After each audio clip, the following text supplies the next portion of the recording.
Good day, everyone. Welcome back to a new session here on the Shift Network Sound Healing Summit. We always appreciate having you with us. And our featured guest coming up this time around is Yuval Ron. Yuval Ron is an internationally renowned world music artist, composer, educator, peace activist, and record producer. He has collaborated with a wide variety of neuroscientists, therapists, and pioneering healers over the course of his career, weaving insights from sacred music traditions with modern scientific research. He's the founding director of the record label Meta Mindfulness Music, which produces quality international healing music for use in clinics and treatment centers worldwide. And his book, Divine Attunement, Music as a Path to Wisdom, won the Gold Medal Award for the Best Book in the Spirituality category in the 2015 Indie Book Awards. Yuval, welcome. Yes, thank you, Alec. Good to be with you. Yeah, thank you for making the time to join us. I'm looking forward to this. So many great topics to get into related to the alchemy between sacred music traditions and modern neuroscience. But to get warmed up, I was curious if you'd like to share a little bit about your musical roots, because you were born in Israel, yes? Yes, I was born and raised in Israel, and I was introduced to music at the age of 11, I think. My mother took me to a classical guitar teacher because she thought it would be a proper thing to have, to have a child study classical music. So I was introduced to the classical guitar, and I'll never forget it. The first lesson, I knew nothing about the guitar. The teacher put the guitar in my lap and just ordered me to strum across the 6 strings. And I knew nothing at all. I just strummed the open strings of the guitar, and the sound of just the open strings of the classical guitar, the sound was just so beautiful. And I did nothing, I knew nothing, and I fell in love with the sound of strings. And I went on to play electric guitar, blues, rock. Then I went into jazz. I became a jazz musician, and then I started writing music for theater and dance. And because I was heavily into jazz, my dream was to come to Boston to study jazz at Berklee College of Music, which is the most famous jazz school in the world. And I did, but just before coming to Boston, I had a wonderful experience in Israel composing music for theater. I was invited to write music for a play by Samuel Beckett, and then another play by Yeats, and then another original play. And I just fell in love with the power of sound in theater, how the music changes the play, the experience of the theater. And so when I came to Boston to study jazz, I chose to major in film scoring to become a film composer because I thought composing music for theater is probably the same as writing music for film and TV. But of course, I learned that it's completely different process, it's completely different kind of work. And since then, I've enjoyed working in both film and TV, and a little bit still in theater and dance. And that led me to Los Angeles to work in Hollywood composing music for films, and then it led me to do piece work with my own ensemble, and then it led me to work with scientists, doctors, and healers who asked me to compose music to help heal and to improve health and well-being. And so that's in a nutshell my journey. Yeah, thank you. I guess the gist of what I was curious about, if you were exposed to some of the traditions that you work with now early on, or they developed later as the result of different channels of research? It's a flow.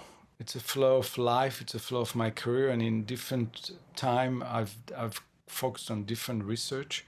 I followed my own heart. I followed what I'm interested in, and even if it had no commercial interest or commercial viability, or if it had no practical application, if I would, let's say, in Boston, I went to a concert and there was a classical concert, but suddenly they brought in an Armenian priest to sing a new piece using Armenian prayer with a symphony orchestra. And I heard this Armenian priest chanting a traditional Armenian prayer, ancient Armenian Christian prayer. And it sounded to me so similar to the ancient Hebrew prayers that I heard in Jerusalem growing up in Israel. And I thought, I have to research it. Why the ancient Armenian Christian prayer sounds like an ancient Hebrew Jewish prayer, and I started researching the history of sacred prayers in the Middle East. I had no idea that later on in my career I will become an expert in this field and present concepts of sacred music of the Abrahamic faith all over the world, from the Sacred Music Festival in Fez to Yale University and MIT and all over the country and the world. But I followed that quest, that research, because my heart went after it. I was attracted to it, and so the law of attraction. I've experienced it throughout my life and my career, that if I follow what my heart attracted to, the calling is revealed, and for me, it's always been positive. I never got burned or went the wrong way when I followed my heart. It was always the right way.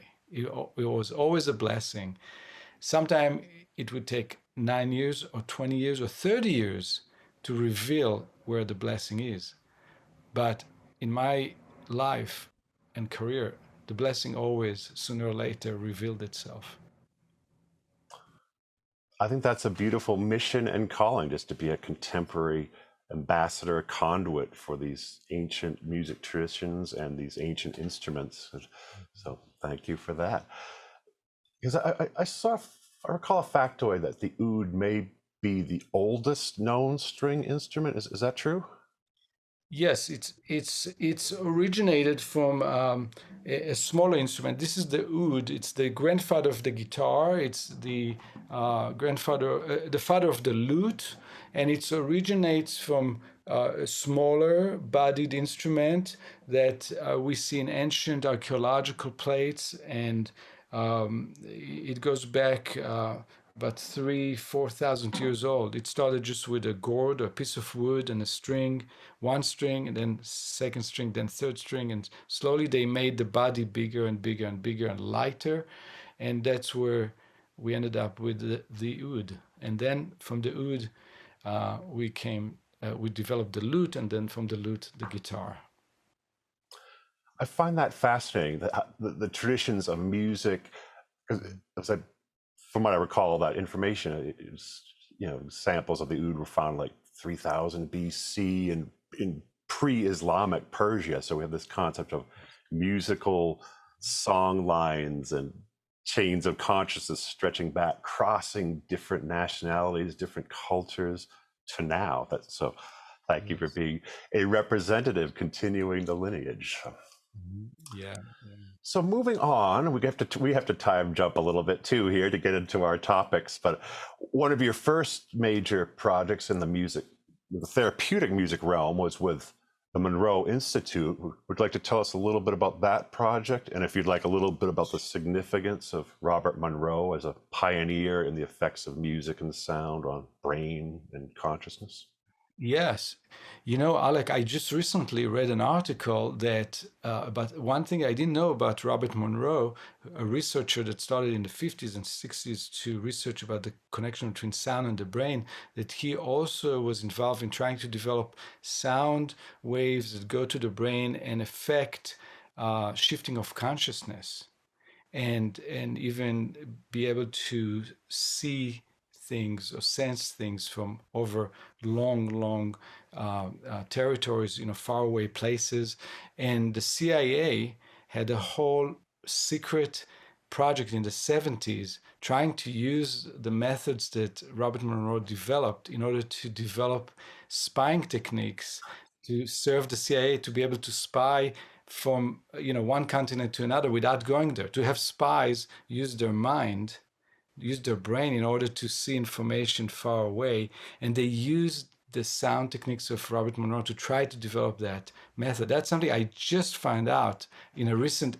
What it was is there's a declassified documents that were just declassified because it's 50 years since this occurred in the 70s. So only now we are learning about it. In any case, I was very lucky in 1990 to get a call from Robert Monroe himself. And he told me that he developed this system called hemisync sound, which is binaural beats brain entrainment field, which is I'm very active with in recent times. But back there in 1990, I learned it from Robert Monroe himself.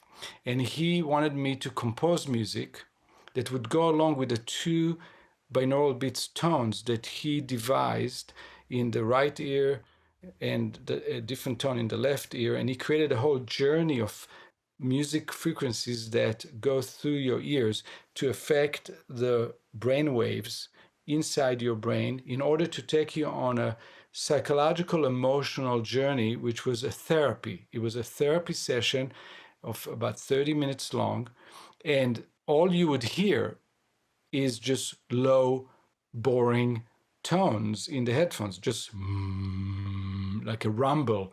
And Robert Monroe knew that people would not sit there for 30 minutes, 40 minutes for a therapy session, just hearing those boring low tones that he put in there to manipulate the brainwaves of the listener. And so he wanted me to compose music that, because of my training as a film composer, he wanted me to write kind of a film music that would manipulate the emotions of the listener in parallel to what the brainwaves tones would do to the brain. So that was my job, to create the musical journey that synced perfectly to the emotional journey that the hemisync sound brain entrainment beats were doing. And that was how I learned the craft of creating these emotional journeys for binaural beats.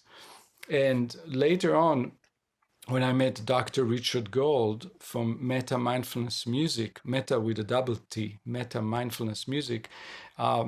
This is a company from San Diego that Dr. Gold started to create healing music.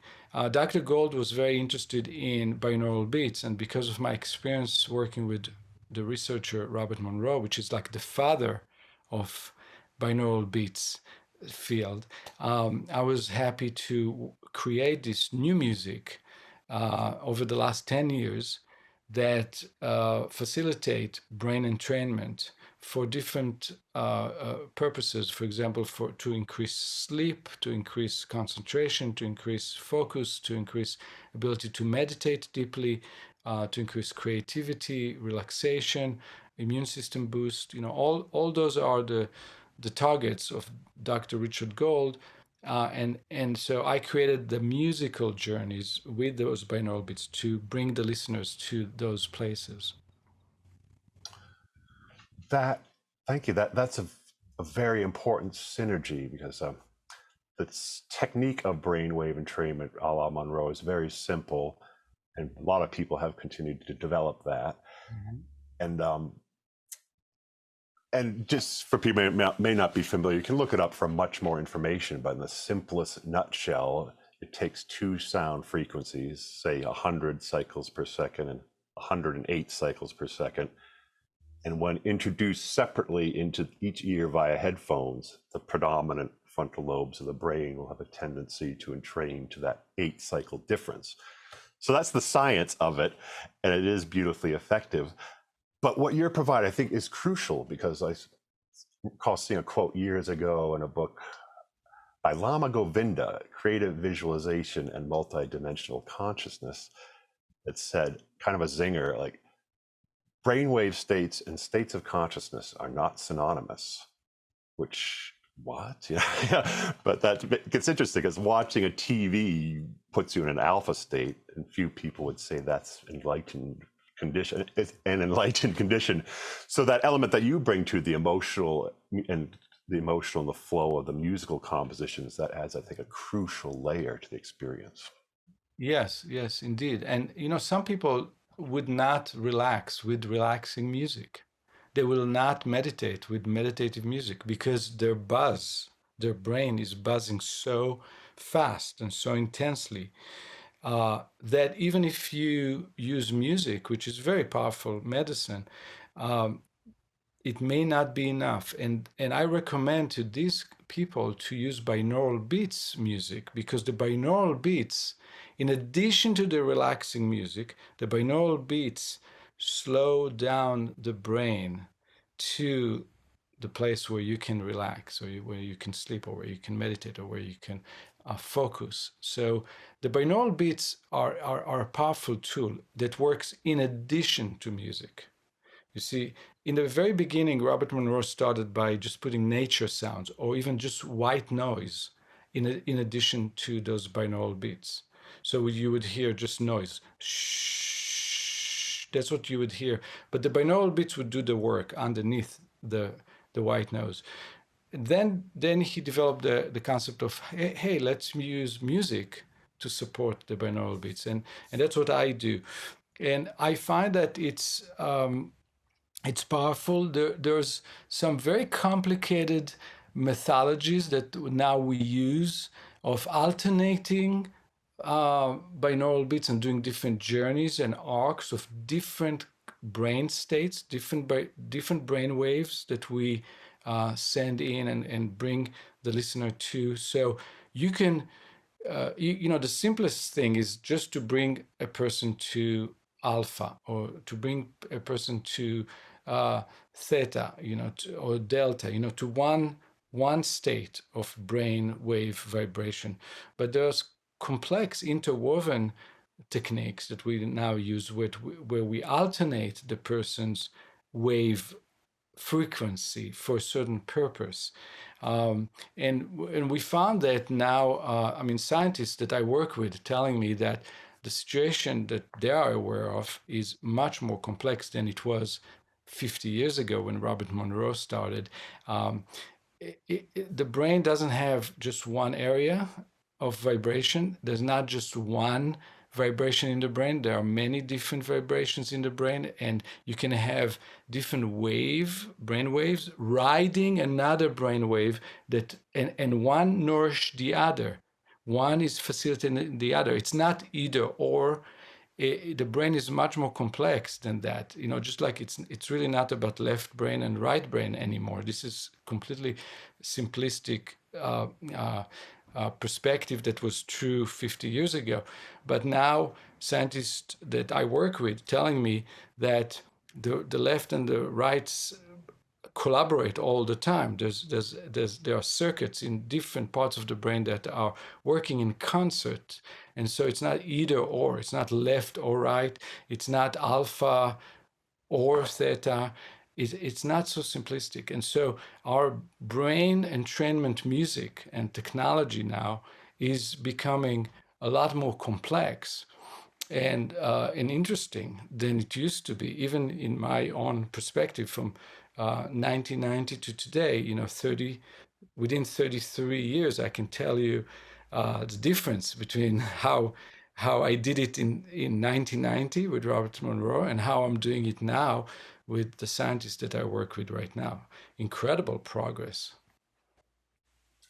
That's fascinating. And yes, thank you for that. It's the brain is not just like a one note penny whistle.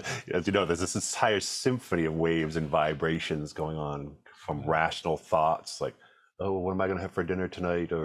And versus the deeper consciousness that keeps your heart beating and breathing and skin cells growing and whatnot. So it's a whole symphony going on. So, and I noticed on the Meta Music site, you have such a wide variety of different musical offerings there that incorporate the entrainment technology, but you've got sounds from various all traditions, from Ayurvedic to Chinese healing sounds to chakra balancing sounds.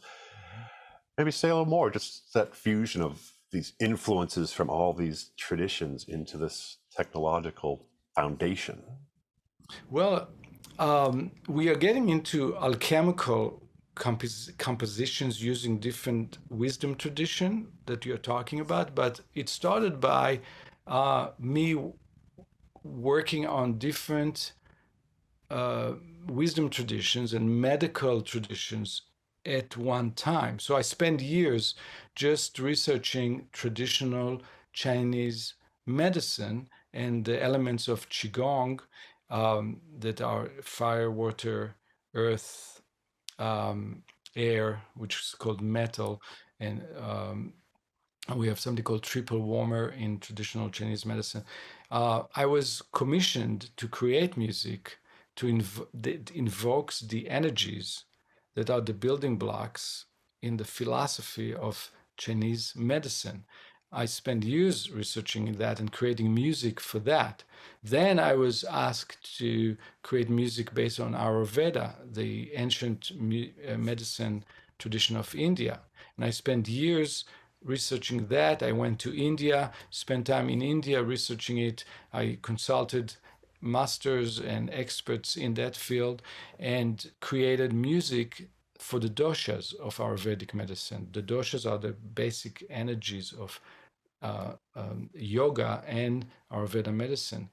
And then I was asked to work on the chakra system to create music for the chakras, and I've been asked to work again on binaural beats and brain entrainment. And then what happened is that I received calls from different healers who asked me, who were non-traditional healers, healers like Gail Lynn, who created the harmonic egg, which is a kind of isolation chamber that has music in it, and it's an incredible healing space that she created.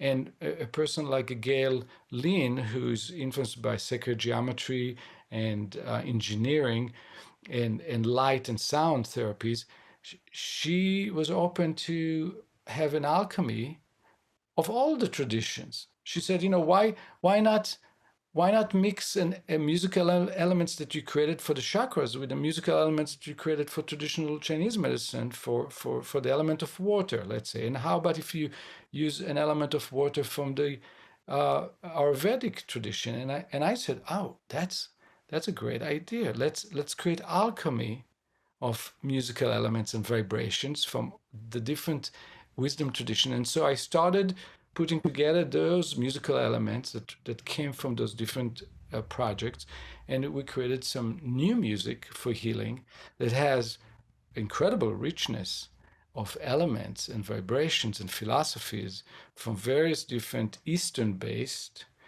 medical wisdom traditions, and that is even more powerful. It's really beautiful and deep and rich and very effective.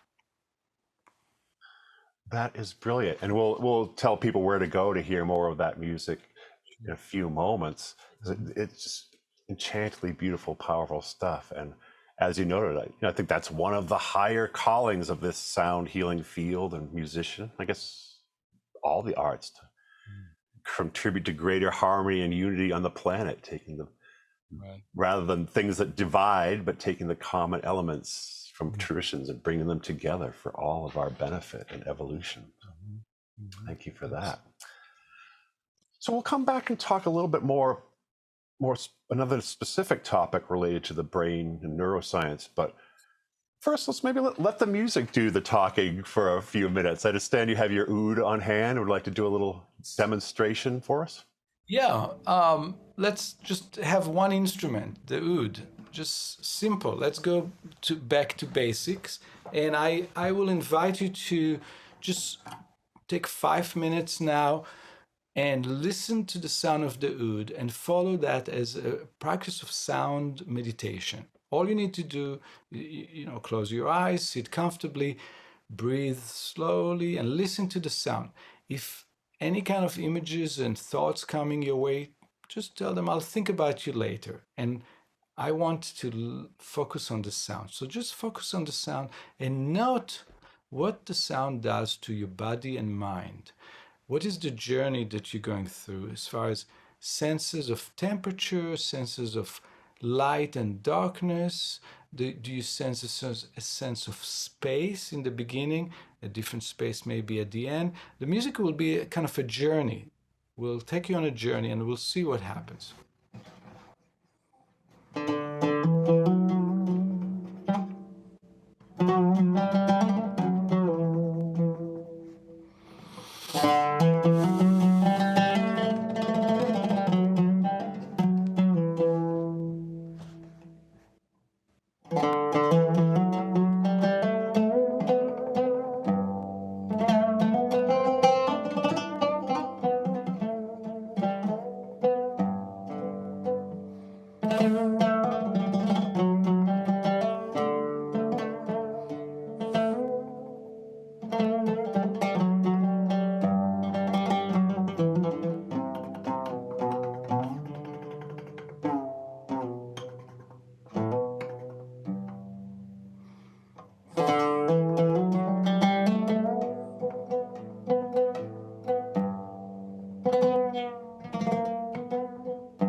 So, what happened in this journey? I mean, I wish I can speak with some of the listeners right now and hear them, but I'm just going to tell you what I think most people would say, and see if that resonates with you, Alec. But in the beginning, there was a beautiful feeling. It was lyrical, it was round, it was optimistic, it was sweet, it was peaceful, it was pleasing. And at the end, at the very end, there was something dark and almost suspenseful, a little more crying tone, a little more pleading or yearning, or there was something in the music that was not as round and sweet as in the beginning. There was a beginning for the journey, there was an end, and it was not the same thing. It was not the same place. I don't know if you're conscious of that, but has to do with the musical modes that I used. It's the musical modes. And the musical modes are musical notes, different combinations of musical notes that create a different impact. But regardless how you felt, even if you didn't feel the way I described it, you must admit that you felt something, right, Alec? You had a certain kind of thoughts and images during that. And what caused that is the sound. And look, we are separated geographically. There may be some viewers that are all over the world. I'm right now in Los Angeles playing this music, and I'm affecting the brain of all the viewers through the sound of the music, and I can even do something to their mental state, their emotions and feelings, without touching them, without being in the same room with them. And it's all through sound vibration. And that is what I wanted to demonstrate to you all, is that sound has power on our mind. It can affect our mind, and if it can affect our mind, it can affect our body. And that's the whole philosophy of sound healing, right there. Thank you. That was quite beautiful. And I wasn't really analyzing. I was just sort of drifting off. Sure. I was picturing that. Maybe this is my preconception. I was picturing one of Hamza El-Din's album covers where he's like walking on the desert crest. I forget the name of that album. It'll come to me. Doesn't matter. But there was also a little case study there in what we were talking about earlier, expressing the different elements through sounds. As you said, it started off with like more of a watery flowing note, and then you bring in fire with a little sharper, faster articulation. And that's a thing that people can express through music, the elements, water, fire, and earth, Definitely. And that comes out with your articulation. Yes, I agree with you, Alec. That's a great way to describe this journey, is through the elements, energies. This is energetic medicine. Sound healing is energetic medicine. And the elements, what we're talking about with the elements is about energy. It's not water, literal water. It's not literal fire that is inside of us. It's the energy of fire. It's fire energy that helps us digest our food, right? We have to break the food in our body to create energy. And that energy that breaks the food is considered fire energy. And we can provide this kind of fire energy with music. If somebody has deficiency of fire energy and their digestion is not good, they don't break the food very well, they're lacking with fire energy. They may be diagnosed by a doctor, a Chinese doctor.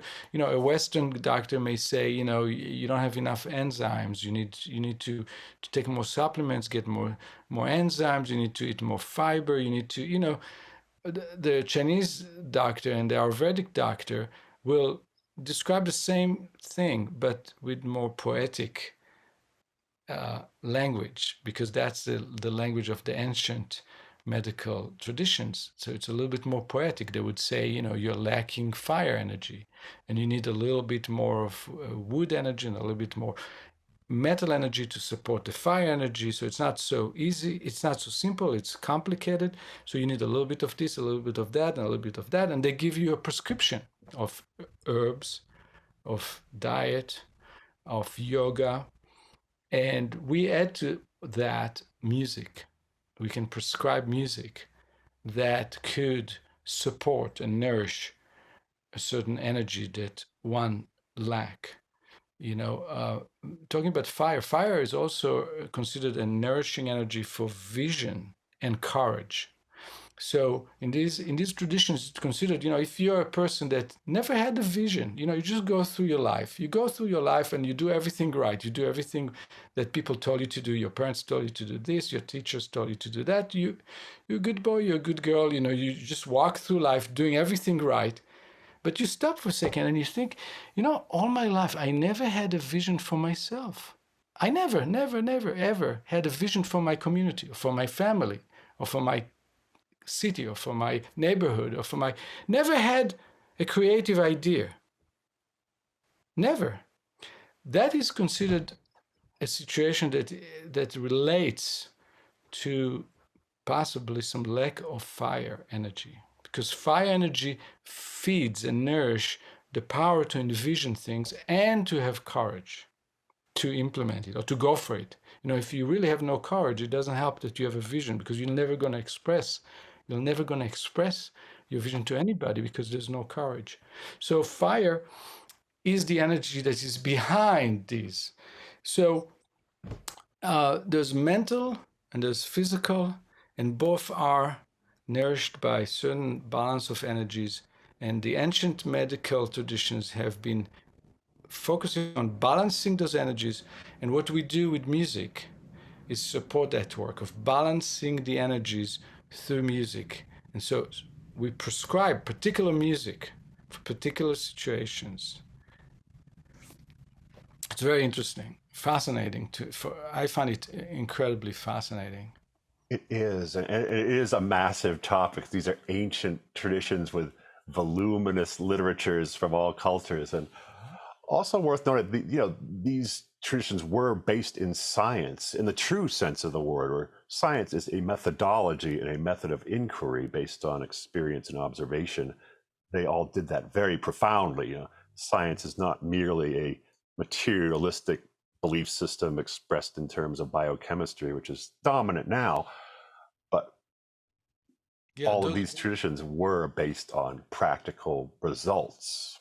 Yeah, and the ancient yogis and the shamans, just like you say, they would experiment and try different things, and they would experiment on themselves. They would experiment on their community, and they would find what works and what doesn't work. That's science. You try, you experiment, you see results. You don't get the results that you want. You construct a new study or a different experiment to try to get to where you want. That doesn't work. You try another methodology, you try another experiment, you try another formula. You experiment until you see results, and that's what they did. So, but to shift modes once again, since we're here to talk about the alchemy between two. Before we run out of time, I want to make sure we get in one topic that's been the focus of a couple of your recent recordings and works, which is the benefits of 40 hertz as a foundation for the music. Would you like to say a little bit about that? Yes, this is really fascinating. This is one of the latest cutting edge technologies that were just discovered in recent years. It started with continuing research at MIT, and they found that 40 hertz vibration, which is like a low E on the piano, but it's not exactly corresponds to the Western tuning of the piano. So even if you're going to play the low E on the piano, E1 it's called, it's not exactly it. It needs to be tuned a quarter tone a little lower. So what we do when we create this 40 hertz music, we tune all instruments down to the tuning of 40 hertz. 40 hertz is 40 cycles a second, 40 waves a second, and it sounds something like it's a low tone, but it's a particular tone. And they found in MIT research that first mice, and last December they found that it's the same with humans. The last research, last December 2022, was published, the first study in human using 40 hertz sound and light technique, flickering light 40 times, 40 flickers a second. It's so fast you cannot even see, but 40 flickers a second of light equal to 40 sound waves a second. So it's the same thing, 40 hertz through sound, 40 hertz through light. They found that this vibration has the power to increase blood flow in the brain. It has the power to start the mechanism of cleaning the plaque on the memory pathways and to help people with dementia and Alzheimer and people who have early cognitive issues in the brain to improve their cognitive functions and motoric functions. And then they went further beyond just cognitive.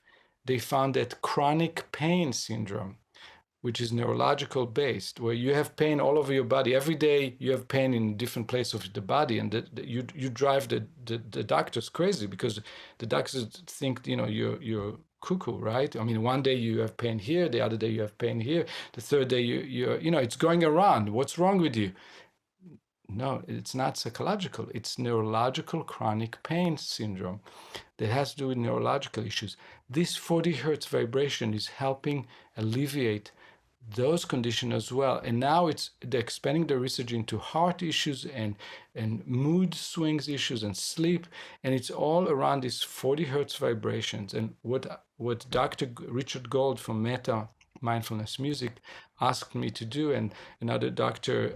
Sanjay and Dr. Kogan at George Washington University in Washington. We are all working on this they asked me to create music that would be tuned to that frequency of 40 hertz and would provide 40 hertz to the brain through beautiful music that is all around 40 hertz, binaural beats, which is part of the music that creates 40 hertz sound wave in the brain through the binaural beats, and another layer of vibrations of 40 hertz and its overtones in order to provide what I call the triple strength 40 hertz music, so people could use this music to improve their brain health and prevent issues later in life. And we are now, we started 2 years ago to work on this project, and we created 2 albums of kind of world music, with Indian instruments and Iranian instruments, Persian instruments, and very kind of world music kind of music.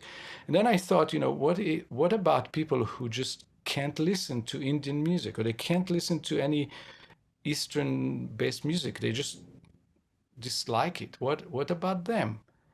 So I thought, how about if we look into jazz and do a 40 hertz jazz ballads for piano and guitar, just beautiful jazz ballads all in 40 hertz. It's called The Healing Power of 40 Hertz Volume 3. It's the third in the series. And this is the first one that has Western instruments and Western music.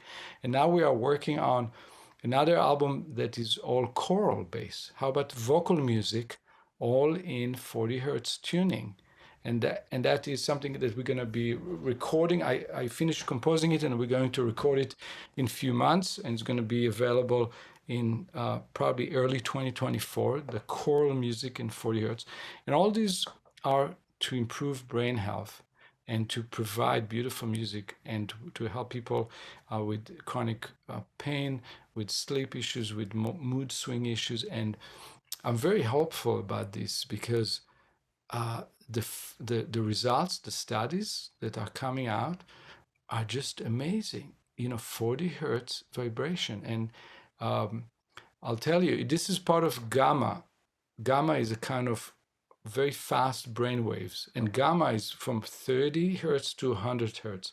The researchers had a clue that senior citizens, it was found in New York, that senior citizens, for some reason, their brains just don't vibrate anymore in gamma. For some reason, that was the first clue that something has to do with gamma. But 30 hertz to 100 hertz, there are 70 different frequencies there. The researchers in MIT went and researched and tried different frequencies, and they narrowed down to 40 hertz. 40 hertz. Why 40 hertz? Nobody knows yet. It's a very mystical number, 40. But it turned out it's not 39, it's not 41, and it's not 42, and it's none of those frequencies is doing the trick. But 40 hertz, this was found from the range of 30 to 100, which are the missing vibrations in the brain of most senior citizens who suffer from dementia and Alzheimer. So we narrowed it down to 40 hertz, and now we are focusing on 40 hertz. And I can talk about it for 3 hours or 3 weeks. There's so much material, and we just discovered with our colleague from the shift, Stuart Reed, John Stuart Reed, did an experiment for us of projecting 40 hertz sound into water, and he took a photo and a video of it, and we found that the sacred geometry that is being created in the water because of that 40 hertz sound is extraordinary visual sacred geometry that goes in a way against the logic of what we knew about sacred geometry and different, meaning they found that that 40 hertz vibration has a unique quality in the realm of sacred geometry. When you project the sound into water, what you see in the water is extraordinary and different than what you see in the water when you project 42 hertz or 39 or 41. So we just found out a confirmation from sacred geometry and from the visual field that there is something extraordinary, something unique and unusual about this one healing frequency of 40 hertz. So this is really early. So, when I tell about this to some of my family members and friends who know people that have dementia or early Alzheimer, and they rush to their big expert, the doctor that takes care of them, who's a very big doctor in the field, and they tell him about 40 hertz. The doctor doesn't know anything what they're talking about.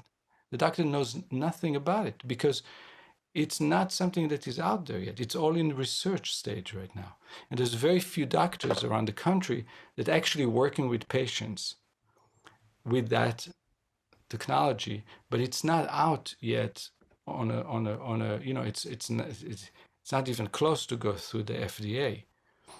It's in research, but I'm very excited about being, having that privilege of working with the scientists on sound healing on this field that is just evolving in front of our eyes. We are trying to understand it and the powers of it right there in front of our eyes for the first time in human history, you know.